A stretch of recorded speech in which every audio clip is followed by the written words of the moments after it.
Bismillahirrahmanirrahim. Assalamualaikum warahmatullahi wabarakatuh. Bagaimana kabar kalian? Semoga semuanya sehat ya.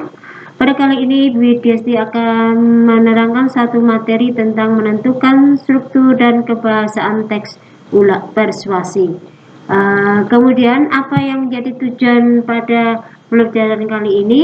Tujuan pertama adalah menentukan struktur teks persuasi. Kemudian yang kedua, menentukan kaidah kebahasaan teks persuasi. Namun sebelumnya kita harus tahu dulu apa itu teks persuasi. Teks persuasi adalah teks yang berisi tentang bujukan dan ajakan agar pembaca sependapat atau mengikuti atau melakukan hal yang tertuang dalam teks tersebut. Nah, jadi kaitannya di sini adalah teks yang isinya ajakan. Nah, bujukan yang nantinya pembaca mau mengikutinya. Nah, kemudian strukturnya apa? Struktur yang pertama dalam struktur teks persuasi adalah pengenalan isu. Kemudian yang kedua rangkaian argumen. Kemudian yang keempat pernyataan ajakan. Kemudian yang kelima adalah penegasan kembali. Masing-masing marilah saya terangkan. Yang pertama yaitu pengenalan isu, yaitu di situ isinya tentang mengungkapkan permasalahan yang akan dibahas, menjadi teks tersebut. Jadi apa yang akan dibahas? Contoh di situ adalah pembahasan tentang pembelajaran daring, ya, menjadi masalah, ya. Diterangkan pembelajaran daring masih terjadi tantangan yang besar di Indonesia dan selanjutnya. Bukan hanya dari segi infrastruktur yang kurang memadai, namun dari segi kesiapan semua elemen peserta dan penyelenggara. Nah, ini adalah masalah yang akan diungkap dalam teks tersebut. Ini di dalam bagian pengenalan isu.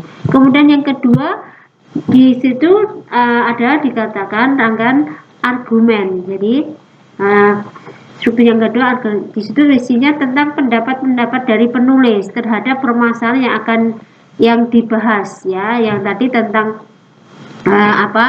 tentang pembelajaran daring. Maka contohnya, ya, itu di situ diterangkan dari pendapat penulis, mengapa kita harus menyoroti masalah ini, karena dengan ketersediaan infrastruktur dan gadget pun hal ini pada akhirnya tetap akan menghantui proses pembelajaran daring. Nah, ini pendapat dari penulisnya. Ini ada di dalam rangkaian argumen. Kemudian selanjutnya setelah berbagai pendapat itu, kemudian di situ ada pernyataan ajakan, ya.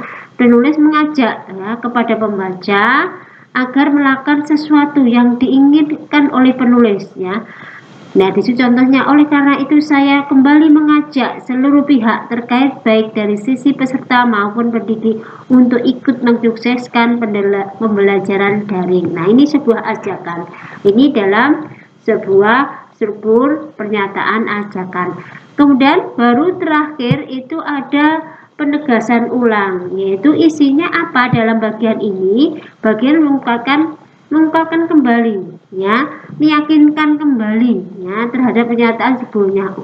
Agar meyakinkan berarti biar pembaca itu benar-benar yakin. Nah, kata-kata yang bisa kita gunakan dalam ini contohnya misalnya, namun lagi-lagi yang saya tekankan adalah mentalitas, semangat, dan pembawaan kita dalam melaksanakan pembelajaran jarak jauh ini.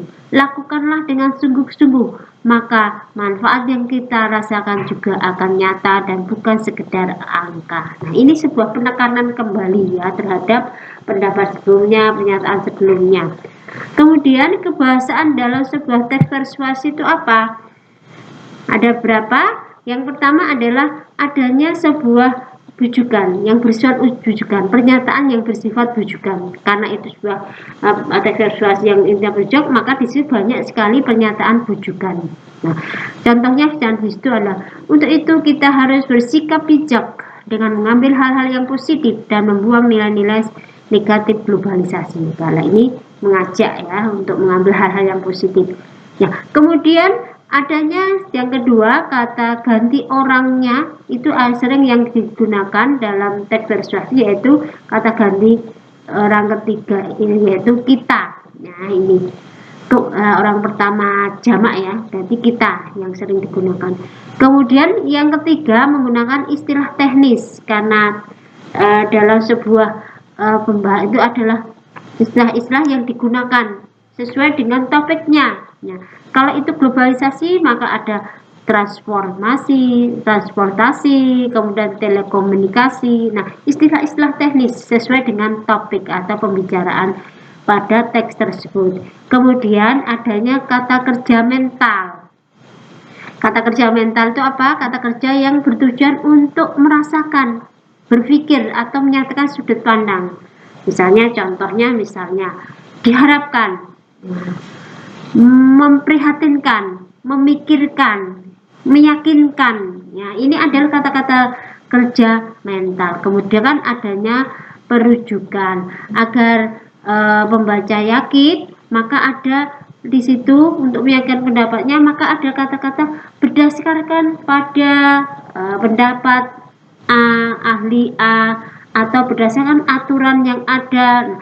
Kata-kata berdasarkan itu adalah untuk merujuk, ya, perujukan. Nah, inilah dari struktur dan kebahasaan teks persuasi.